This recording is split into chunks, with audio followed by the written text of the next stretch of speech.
నమస్తే APTS 24/7 news. ముందుగా headlines. Mangalagiri నియోజకవర్గాన్ని నా గుండెలో పెట్టుకుంటా నారా లోకేష్. ముఖ్యమంత్రి వైఎస్ జగన్ పుట్టినరోజు వేడుకలు, రక్తదానం చేసిన అభిమానులు. ఎల్బీ స్టేడియం వద్ద టవర్ ఎక్కిన మాజీ హోంగార్డ్. తెలంగాణ ఉద్యమంలో పాల్గొన్నందుకే 250 మంది హోంగార్డులను విధుల నుండి తప్పించిన ఆనాటి ప్రభుత్వం. మాదాపూర్లో అగ్ని ప్రమాదం, మంటలను అదుపులోకి తీసుకువచ్చిన అగ్నిమాపక సిబ్బంది. అభిమానులపై ఆగ్రహం వ్యక్తం చేశారు డిప్యూటీ సీఎం పవన్ కళ్యాణ్. నన్ను పని చేసుకొనివ్వండి, నేను బయటకొస్తే నా మీద పడిపోతే నేను ఏ పని చెయ్యలేనంటూ ఆవేదన వ్యక్తం చేశారు పవన్ కళ్యాణ్. ఓజీ అని అరిస్తే పనులు జరగవు, సీఎం అంటారు, డిప్యూటీ సీఎం అయ్యాను కదా, ఇంకా ఏం కావాలంటూ విసుగు చెందారు.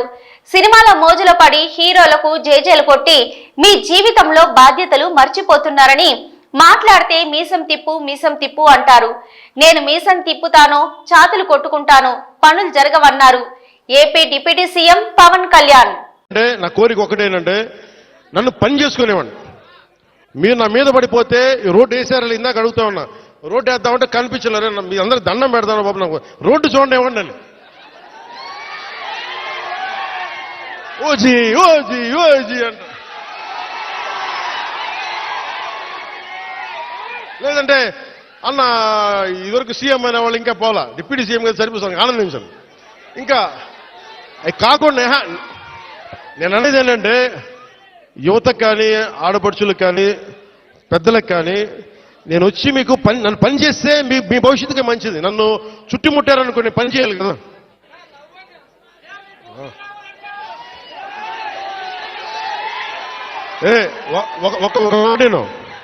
ఒక మాటేనండి. ఉత్తరాంధ్రలో మీరు తెలుగు నేర్పించిన నేల ఇది, వాడుక భాష నేర్పించిన నేల ఇది, తిరుగుబాటు అంటే నేర్పించిన నేల ఇది. అంటే మనల్ని ఎవరన్నా దోపిడీ చేస్తుంటే ఎదురు తిరిగే నేల ఇది. మీరు ఈరోజు ఏమైపోయారంటే మీరు సినిమాల మోజులో పడిపోయి మీరు పోస్టర్లు పెట్టి ఓజీ లేదంటే మిగతా హీరోలకి జైజీలు కొట్టి ఇవన్నీ కొట్టండి. కానీ మీరు గనక మీ జీవిత బాధ్యత ముందుకెళ్ళారు. మీరు మాట్లాడితే అన్నా మీసం తిప్పు అంటారు. నేను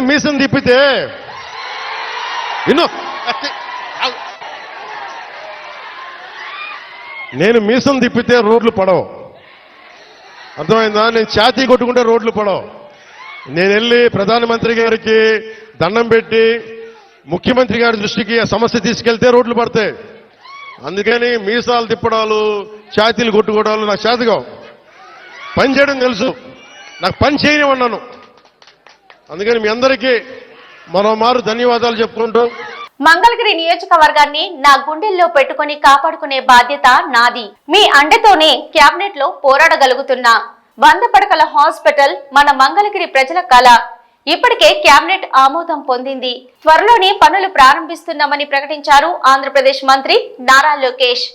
ఎన్నికల ఫలితాలు వచ్చే ముందల నేను కూడా ఎందుకంటే ఎన్నికలంతా బాగా కష్టపడ్డాం, పాదయాత్ర చేసా, కుటుంబంతో సమయం గడపలేదని బ్రహ్మని నేను దేవాంశ్ బయటికి వెళ్ళాం, ఇతర దేశాలకు వెళ్ళాం. ఒక 20 రోజులు అట్ట తిరుగుకుంటూ వచ్చాం. కరెక్ట్ గా ఎన్నికల రిజల్ట్స్ 2 రోజుల ముందే వచ్చాం. వస్తే బాబు గారితో కూర్చుని భోజనం చేస్తుంటే నేను బాబు గారితో నవ్వుతానా, మీకన్నా ఒక్క ఓటు మెజారిటీ నాకు వస్తున్నావా సార్ అని. బాబు గారు నవ్వుతా, కుర్రోలు కదా కొంచెం స్పీడ్ ఎక్కువ, చూద్దాంలే ఇంక 2 రోజులు వస్తున్నాయి కదా నీ రిజల్ట్స్ అన్నారు. కానీ నిజంగా నాకు ఇప్పుడు కూడా గుర్తు, బాబు గారు అక్కడ టేబుల్ పొడుగ్గా ఉంటుంది, అక్కడ బాబు గారు కూర్చున్నారు, ఆయన పక్కన నేను కూర్చున్నా, అందరూ ఉన్నాం. ఆ రోజు అందరూ చాలా సంతోషంగా ఉన్నారు, ఆనందంగా ఉన్నారు. నా ఒక్కడికే చౌంట్లు పెట్టింది, నా బాగా గుర్తు. ఇప్పుడు కూడా బ్రహ్మి అడిగింది, ఆ రోజు కూడా అడిగింది, నేను చౌంట్లు పెడుతున్నాయి, వచ్చేసింది కదా రిజల్ట్స్, మన ప్రభుత్వం వస్తుంది కదా అంటే మంగళగిరి మెజారిటీ ఎంత ఇక్కడ ఒక ఛాలెంజ్ గా నేను తీసుకున్నాను అని చెప్పాను. నేను అడిగింది మిమ్మల్ని 53,000 తల్లి, కానీ మీరు నాకు 91,000 గెలిపించారు. దాడితే కదా నేనే నన్ను ఒక్క ఓటుతో గెలిపించినా నేను పని చేస్తా. మీరు ఎంత ఎక్కువ ఇస్తే నాకంత బలం, కొండంత బలం. అది నేను యుద్ధం చేసి పోరాడి పవన్ అంతా కూడా అవసరం మీకు గుర్తుందా లేదు, పవన్ అంతా కూడా పోరాడతా, బాలుగారితో పోరాడతా, నిధులు తీసుకొస్తే అభివృద్ధి చేస్తా అని చెప్పి ఆ పోరాటం నేను చేస్తున్నా తల్లి. చాలా మంది తెలుసు ఆ పోరాటం నేను చేస్తున్నా. నియోజకవర్గం నా గుండెల్లో పెట్టుకుని కాపాడుకునే బాధ్యత నాది. మీ కుటుంబ సభ్యుడిని, మీ అన్నని, మీ తమ్ముడిని, మీ కొడుకుని, మీ మనవడిని మీరు ఏ బాధ్యత అయితే నా మీద పెట్టుకున్నారో తప్పనిసరిగా ముందలు తీసుకెళ్తానని పవిత్ర మాసం అప్పుడు మీ అందరికి హామీ ఇస్తూ, మీరు గత ఎన్నికల్లో నాకు అండగా నిలబడ్డారు. నేను అడిగిన దానికన్నా ఎక్కువ మెజార్టీతో నన్ను గెలిపించారు, ఆశీర్వదించారు, నన్ను దీవించారు. దాని వల్లనే ఈ రోజు కేబినెట్ లో కానివ్వండి, ఇతర మంత్రులతో మాట్లాడినప్పుడు నేను అడిగింది వాళ్ళు కాదని చెప్పే పరిస్థితి లేరు తల్లి. అమ్మ మనందరి కళ 100 పడకల హాస్పిటల్ శాంక్షన్ చేపించారు తల్లి. 2 నెలల్లో పనులు కూడా ప్రారంభించబోతున్నాం. అది కేబినెట్ మీటింగ్ వరకు వచ్చింది.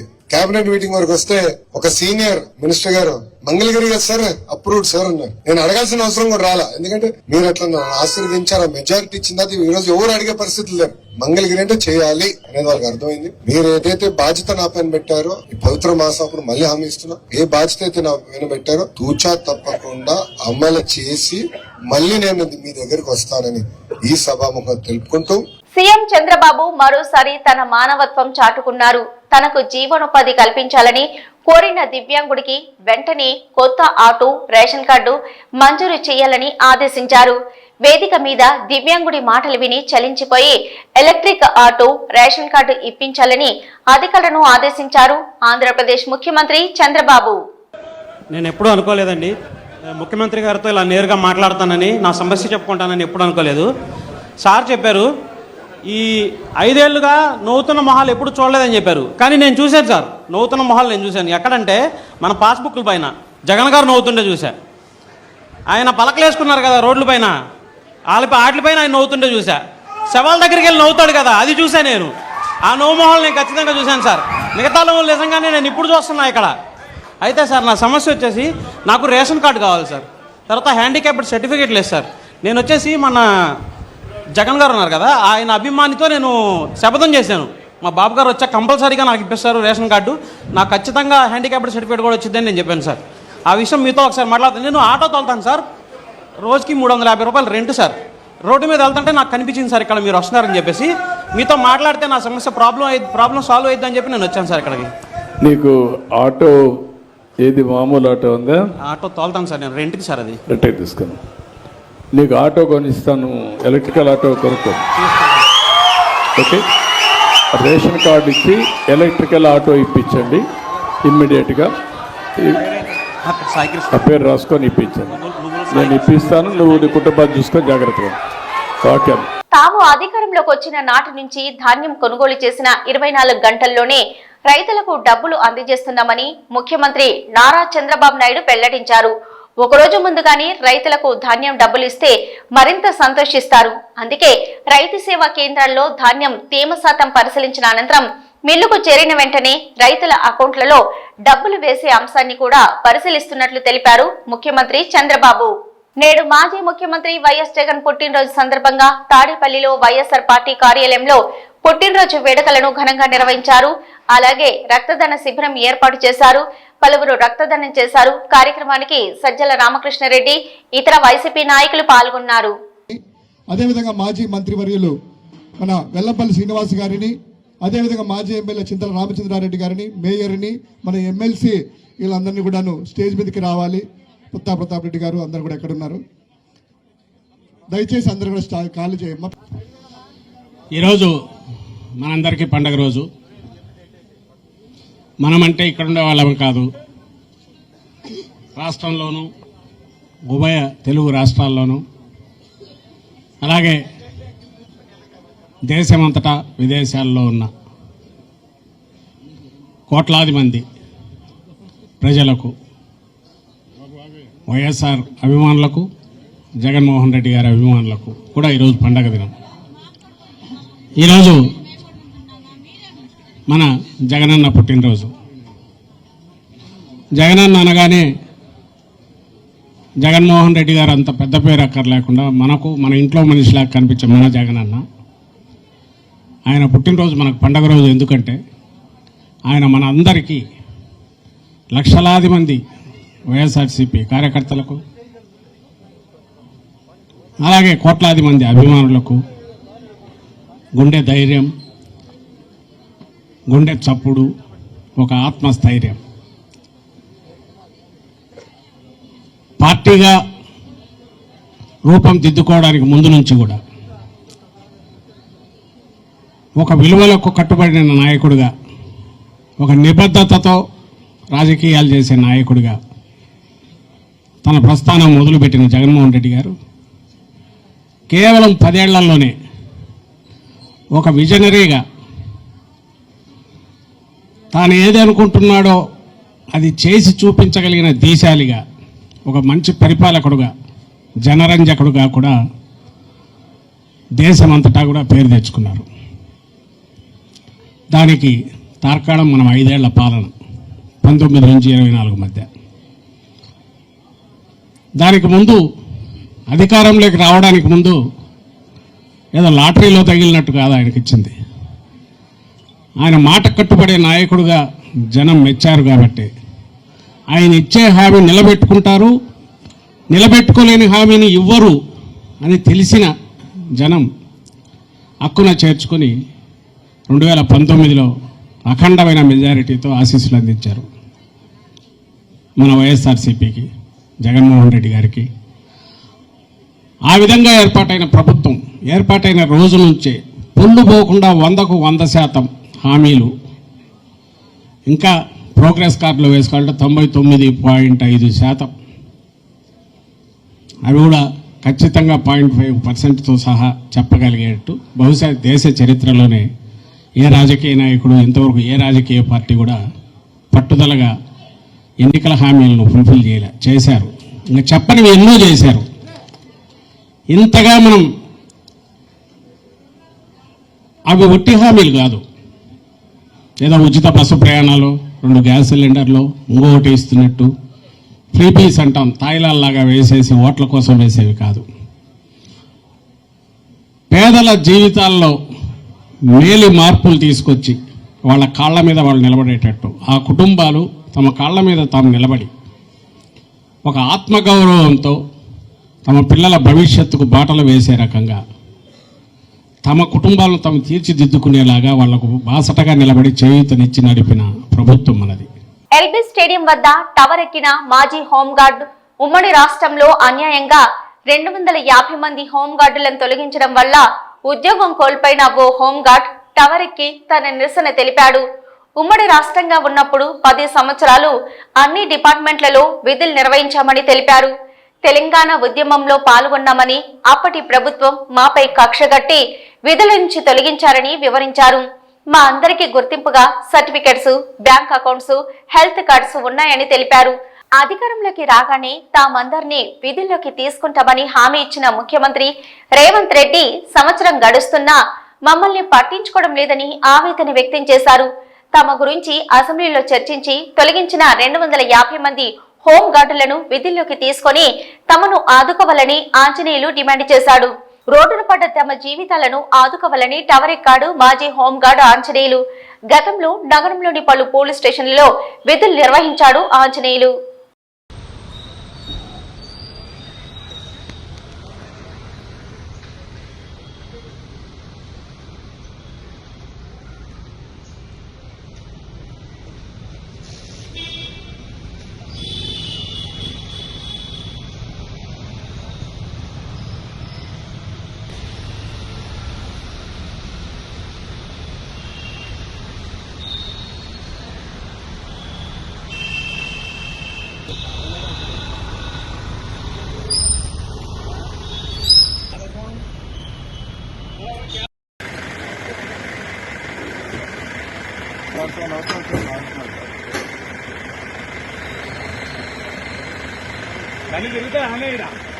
మాదాపూర్ లో అగ్ని ప్రమాదం చోటు చేసుకుంది. మాదాపూర్ ఇన్ఆర్బిట్ మాల్ దగ్గర ఉన్న ఓ సాఫ్ట్వేర్ కంపెనీ భవనంలో ఒక్కసారిగా మంటలు చెలరేగాయి.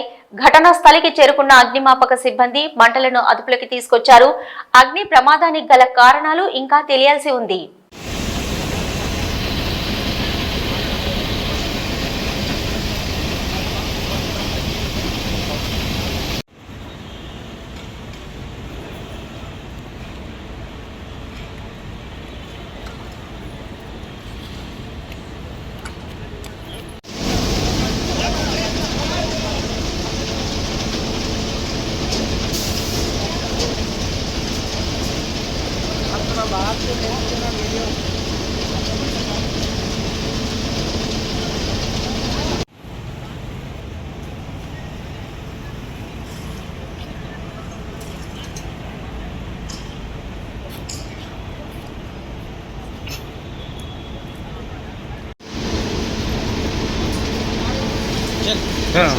हाँ मैं जाता हूँ तुम करो।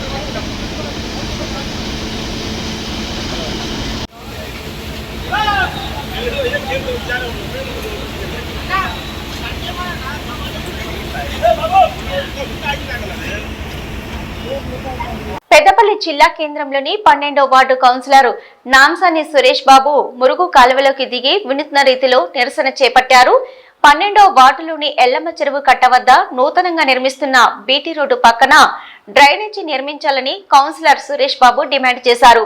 ఎల్లమ్మ చెరువు కట్ట రోడ్డు డ్రైనేజీ కోసం గత ప్రభుత్వంలో మాజీ ఎమ్మెల్యే దాసరి మనోహర్ రెడ్డి ₹1 కోటి మంజూరు చేయించారని, ఆ నిధులతో బీటీ రోడ్డు నిర్మించి డ్రైనేజీ నిర్మించకుండానే చేతులెత్తేశారని ఆగ్రహం వ్యక్తం చేశారు.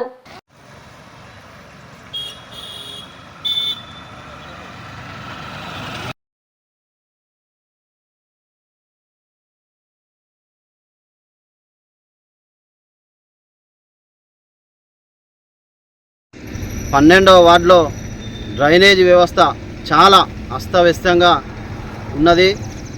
చూడొచ్చు మీరు. ఈ యొక్క నిమ్మనపల్లి నిట్టూరుకు వెళ్ళే రహదారి ఏదైతే ఉందో మాజీ శాసనసభ్యులు దాసరి మనోహర్ రెడ్డి గారు కోటి రూపాయల నిధులు వెచ్చించి మోరీ ప్లస్ రోడ్డు రెండింటి కొరకు అప్పుడు నిధులు ఇవ్వడం జరిగింది. ఇప్పుడు ఓన్లీ రోడ్డు వేసి దీనికే ₹1 కోటి అయిపోయినాయని చెప్పి కాంట్రాక్టర్లు చేతులు దులుపుకునే ప్రయత్నం చేస్తున్నారు. ఏఈ గారికి కమిషనర్ గారికి నేను చెప్పినా అయినా కూడా తర్వాత మళ్ళీ ఏదైనా నిధులంతా అప్పుడు పెడదామంటారు. ఇప్పుడు ఈ రోడ్డు వేసే క్రమంలో దీన్ని చేస్తలేరంటే మళ్ళీ తర్వాత అనేది అటే అవుతుంది. ఈ చెరువు కట్ట పైకి వచ్చిన నీళ్లు కూడా దీనిలోకి వచ్చి ఇళ్లలో పోయే పరిస్థితి ఏర్పడుతుంది. వీళ్ళతోటి నాకు చాలా ఫోర్స్ అంటే నన్ను అడుగుతారు మోరెప్పుడు కడతారు అంటే నేనేం సమాధానం చెప్పలేకపోతున్నా. దయచేసి ఇప్పటికైనా అధికారులు ఇక్కడికి వచ్చి డ్రైనేజ్ గురించి నాకు ఏదో ఒకటి తప్పకుండా చెప్పి ఇప్పుడే రైన్ వేసిన తర్వాతనే బీటీ రోడ్ ఫైనల్ కోటింగ్ వేయాలని చెప్పి అప్పటిదాకా ఈ నిరసన కార్యక్రమం ఇలాగనే కొనసాగిస్తానని చెప్పి తెలియజేస్తున్నాను. కట్టడానికి ఇబ్బంది అయితే ట్యాంక్ ఆడ కట్టి ఇంట్లో పోసుకోమని కొంచెం ఆ నీళ్లను మరి ఎట్లా మధ్య జనాలకు ఇన్ఫెక్షన్ అది ఇది వస్తే ఈ వరకే రోగాలతో తట్టుకుంటలేము. ఎట్లుంటది రోడ్లు వేసి బస్సులు పెట్టి అది పెట్టి జనాలను జాగొట్టుకుంటా రోజు దావకాండ పొంద మేము బస్సుల మీద తిరుగుతాను. మా బస్సులు ఏమిటికి పిరిపెట్టిండు, ఈ రోడ్లు ఎందుకు మంచిగా చేస్తలేడు. బస్సులు పిరిపెట్టి మేము అది చేసినాం ఇది చేసినాం 2500 ఇస్తాము మహిళలకు అది ఇది అని అన్ని చేసిండు. ఇప్పుడు ఒకటి కాదు ఒకటి బస్సు పిరిపెట్టిండు. గెలిచేదాకా ఒక మాట గెలిచేదాకా ఒక మాట. ఇప్పుడు మాకు మా వార్డు నంబర్ మాకుంటే ఇప్పుడు అన్ని చేయకపోవడం. కర్నూలు జిల్లా కోస్గి సర్కిల్ కార్యాలయాన్ని కర్నూలు జిల్లా ఎస్పీ బిందు మాధవ్ శుక్రవారం తనిఖీ చేసి రికార్డులను పరిశీలించారు. పెండింగ్ కేసులు, వాటి స్థితిగతులను, నిందితుల అరెస్టు, కేసుల దర్యాప్తులు, వాటి పురోగతిపై కేసుల ఫైళ్లను వారు క్షుణ్ణంగా పరిశీలించారు. ముఖ్యమైన కేసులు, పాత గ్రేవ్ కేసులను సమీక్షించారు. ఎక్కువగా వెజిటబుల్ పోలీసింగ్ చేయాలని, సమర్థవంతమైన నేర నియంత్రణ, నివారణ చర్యలు చేపట్టాలన్నారు. బాధితులు పోలీస్ స్టేషన్ను ఆశ్రయించినప్పుడు వారి సమస్యలను పరిష్కారం చూపాలన్నారు.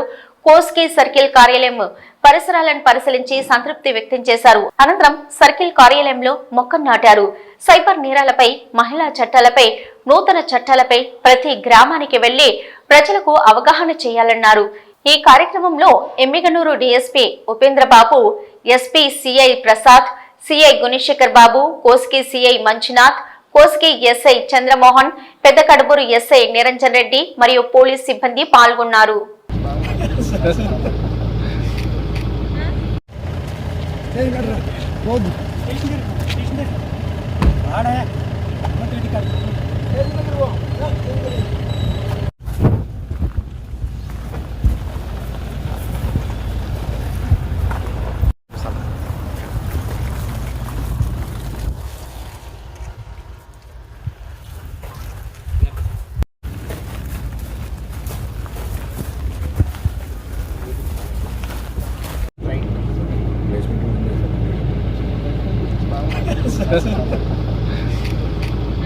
కోదాడ పట్టణంలోని బస్టాండ్ సమీపంలోని బాలుర ఉన్నత పాఠశాలలో సెమీ క్రిస్మస్ వేడుకలు శుక్రవారం ఘనంగా నిర్వహించారు. ఈ కార్యక్రమం కోదాడ ఎలక్ట్రానిక్ మీడియా అధ్యక్షులు పడసాల రఘు అధ్యక్షతన జరిగింది. ఈ కార్యక్రమానికి ముఖ్య అతిథిగా సూర్యాపేట జిల్లా ప్రెస్ క్లబ్ అధ్యక్షులు కారింగుల అంజన్న గౌడ్ హాజరై క్రిస్మస్ కేక్ కట్ చేసి స్వీట్లు పంచారు. ఈ సందర్భంగా మాట్లాడుతూ అన్ని మతాల వారు ఒక్కటేనని, అన్ని మతాల సారం ఒకటేనని, మత విద్వేషాలు విడనాడి తోటి వారితో సోదర భావంతో మెలుగుతూ క్రీస్తు మార్గంలో పయనించాలి. తోటి వారికి తోడ్పాటు అందించడమే క్రీస్తు బోధనల సారాంశమన్నారు. ఈ కార్యక్రమంలో జర్నలిస్టులు గాంధీ, పూర్ణ, వెంకటనారాయణ, లక్ష్మణ్, నాగరాజు, మైముద్, నజీర్, నరేష్, వీరబాబు, రామకృష్ణ, రహీం, శ్రీహరి, పవన్, భాస్కర్, సైదులు, నాగేంద్రబాబు, రామకృష్ణ, నాయకులు పంది తిరుపతయ్య, శ్రీకాంత్, రహీం, నజీర్ తదితరులు పాల్గొన్నారు. ఇక్కడికి వచ్చిన సోదరులందరికీ నమస్కారం. పాస్టర్ గారు ప్రత్యేక ధన్యవాదాలు. మన అనిల్ గారికి ప్రత్యేక ధన్యవాదాలు. క్రిస్టమస్ ముందుగా మనం అడ్వాన్స్డ్గా క్రిస్టమస్ చేసుకుంటాం. ఈ కార్యక్రమం భాగంగా ఎలక్ట్రానిక్ మీడియా ఆధ్వర్యంలో కోదాడలో ఏర్పాటు చేయాలని చెప్పి అనుకున్నాము. ఎందుకంటే మన మీడియాలో కూడా కొంతమంది సోదరులు క్రిస్టియన్ మతంలో కలిగి ఉన్నటువంటి సోదరులు ఉన్నారు కాబట్టి ఆ కార్యక్రమాన్ని మనం కూడా ఈ మతానికి సంబంధం లేదు, అన్ని మతాలు సమానమైన కాన్సెప్ట్ తోటి ఈ క్రిస్టియన్ మతానికి సంబంధించినటువంటి క్రిస్మస్ కార్యక్రమం కూడా ముందస్తుగా చేయాలని చెప్పేసి ఈరోజు రఘు ఆధ్వర్యంలో ఏర్పాటు చేయడం జరిగింది. ఇక్కడికి వచ్చినటువంటి ప్రతి ఒక్క రిపోర్టర్కి పేరు పేరున ధన్యవాదాలు తెలియజేస్తూ మీ అందరికీ అడ్వాన్స్గా క్రిస్మస్ శుభాకాంక్షలు తెలియజేస్తున్నాను. Happy Christmas. చేయడం జరిగింది. కొత్తగా ఏంటంటే కులమాతలకు అతీతంగా ముస్లిం, హిందూ మన పాస్టర్ గారిని పిలిచి చేయడం స్పెషల్గా ఉన్నది. మాకు ఎంతో ఆనందంగా ఉంది. వీళ్ళందరూ రావడం కూడా చాలా సంతోషంగా ఉంది. మీ అందరికి కూడా క్రిస్టియన్ సోదరులందరూ కూడా ముందుగా సెమీ క్రిస్మస్ శుభాకాంక్షలు. నెక్స్ట్ శుభాకాంక్షలు. విజయంతో చేసిన ప్రతి ఒక్కరికి కూడా ప్రత్యేకమైన ధన్యవాదాలు. Thank you. ఇవి ఇప్పటి వరకున్న న్యూస్. నమస్తే.